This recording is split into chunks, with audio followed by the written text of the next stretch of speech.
Welcome student, स्वागत है आपका एक बार फिर से आपके अपने चैनल बेसिक अड्डा में। आज हम लोग फिर से शुरू करने वाले हैं वही अपने पुराना एनसीईआरटी बुक्स की क्लास 9 के क्वेश्चंस।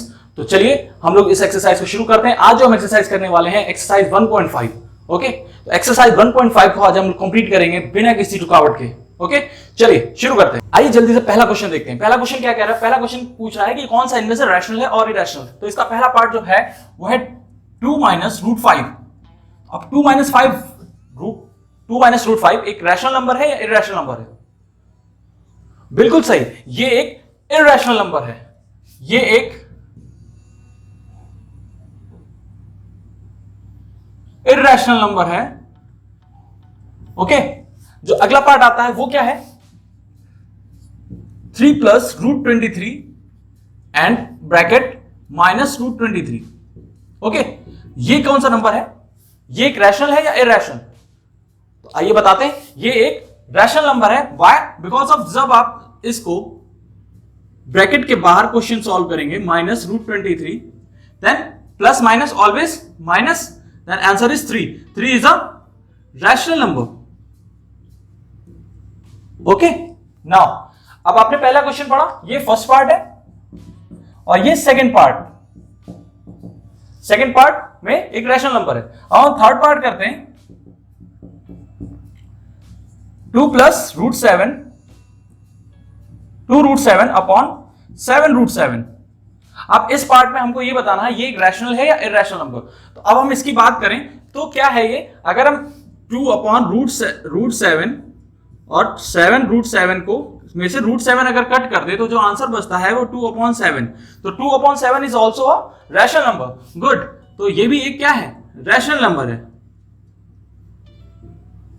ओके, नाउ अब क्वेश्चन नंबर 3 की तरफ बढ़ते हैं। क्वेश्चन नंबर पार्ट इसका 4 क्या कहता है? क्वेश्चन नंबर पार्ट 4 क्या कहता है? पार्ट 4 क्या कह रहा है? पार्ट 4 है 1 अपॉन रूट 2। और हमने बताया था जब भी नीचे रूट 2 आता है मतलब रूट 2 नंबर ऊपर नीचे मल्टीप्लाई भी होगा। तो जब रूट 2 मल्टीप्लाई होगा तो इसका मतलब क्या होगा कि 1 अपॉन रूट 2 में मल्टीप्लाई होंगे root 2 upon root 2। Why? Because of root 2 जो होता है वो कभी भी डिनोमिनेटर में नहीं रहता है। ठीक है, रूट का कोई भी नंबर हमेशा डिनोमिनेटर में नहीं रहेगा। तो जब भी हम इसको मल्टीप्लाई करेंगे तो क्या आएगा? रूट 2 को 1 से करेंगे तो ये रूट 2 आ जाएगा और ये रूट 2 मल्टीप्लाई होकर सिर्फ नीचे 2 बचेगा। तो आप देख सकते हैं रूट 2 कभी भी क्या हो सकता है? एक इरेशनल नंबर होता है। तो ये कौन सा नंबर हुआ? ये हुआ एक इरेशनल नंबर। ओके, तो हमने ये 4 पार्ट कर लिए। तो 5th पार्ट है वो आप होमवर्क में करेंगे। चलिए नेक्स्ट क्वेश्चन की तरफ बढ़ते हैं।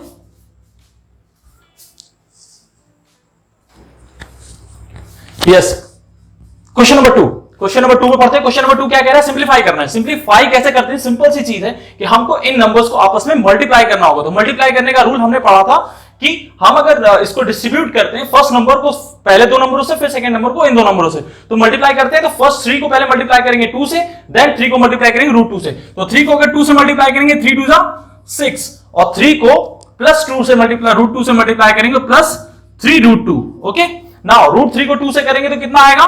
Plus 2 root 3। And now root 3 को रूट 2 से मल्टीप्लाई करेंगे तो कितना आएगा? हमेशा रूट जब 2 रूट आपस में मल्टीप्लाई होते हैं और अंदर के नंबर डिफरेंट होते हैं तो हमेशा नंबर को मल्टीप्लाई करके रूट लगा देते हैं। तो 3 2 6। दिस इज द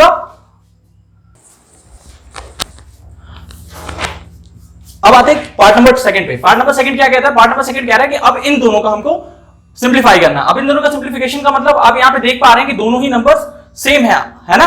तो जब ये दोनों नंबर सेम होते हैं तो हमने एक आइडेंटिटी पढ़ी है a square minus b square की, जिसमें रहता है एक ब्रैकेट में a प्लस बी और एक ब्रैकेट में a माइनस बी। अगर हम इसको a मानते हैं और इसको b मानते हैं तो आप यहां पे देख पा रहे हैं एक ब्रैकेट में a प्लस बी है और एक ब्रैकेट में a माइनस बी। तो हम इसको इस फॉर्म में भी लिख सकते हैं।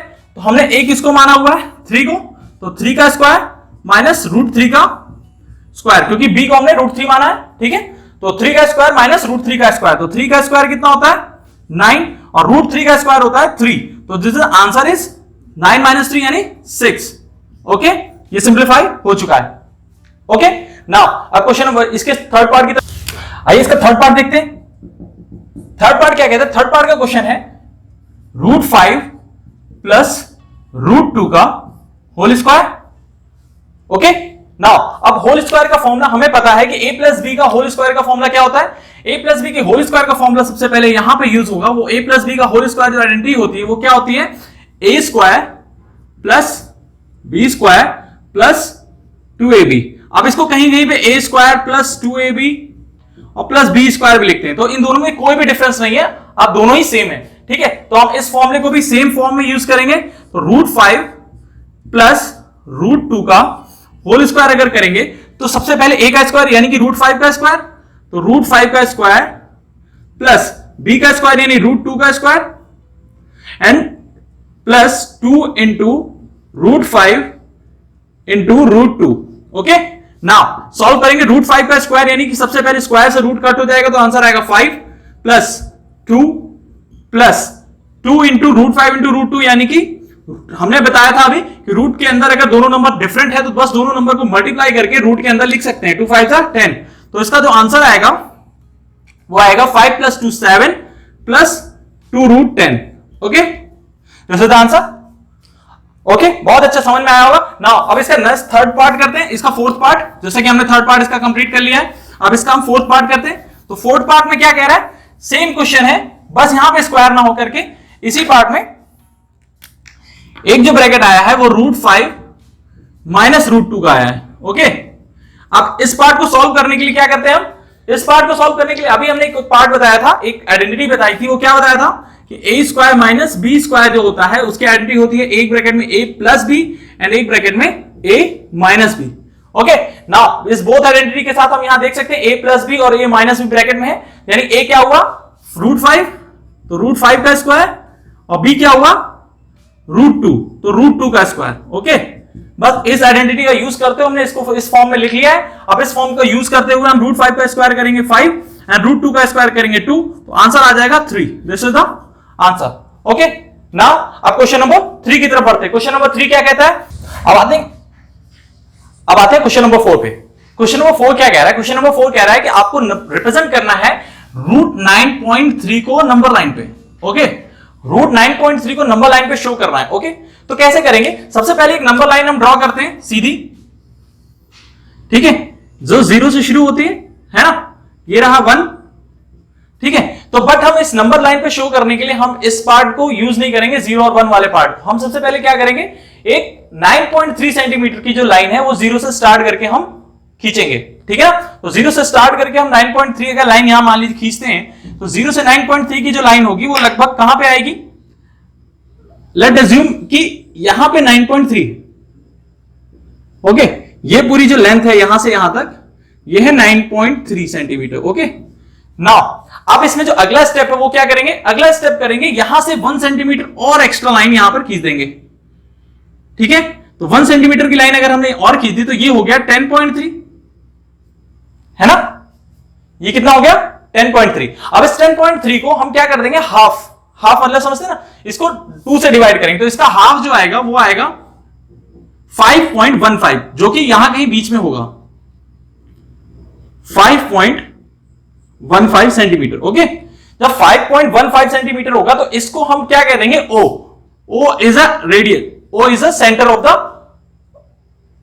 रेडियस, इसको हम सेंटर मान के वर्क करेंगे। इस पे हमने क्या करना है कि यहां से कंपास रखना है और यहां तक की लेंथ लेकर के एक हाफ सेमी सर्किल हमें ड्रॉ करना है ऐसे।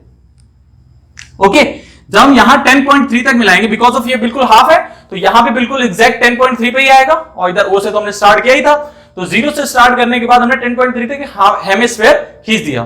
ठीक है, तो ये जो हेमिस्फीयर है हमारा ये है 5.5 सेंटीमीटर रेडियस का।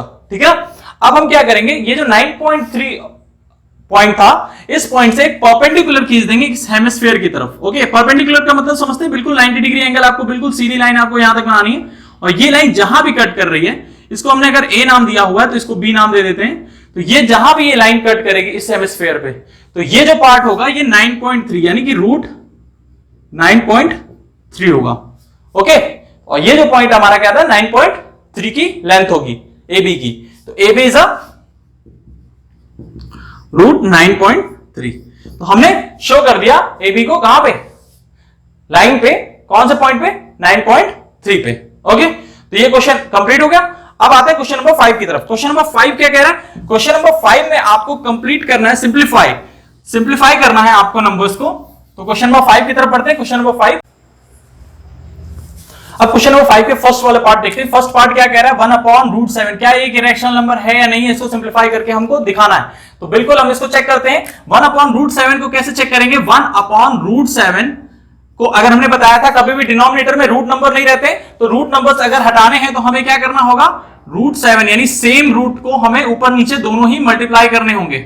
तो हमने ये जैसे ही किया तो हमने देखा कि 7 रूट को 1 से मल्टीप्लाई किया तो √7 और √7 7 मल्टीप्लाई किया तो 7। अब ये ऊपर √7 आ चुका है। √7 क्या है? 7 एक क्या है? प्राइम नंबर है। प्राइम नंबर कभी भी रूट के अंदर आता है तो ये एक इर्रेशनल नंबर होता है।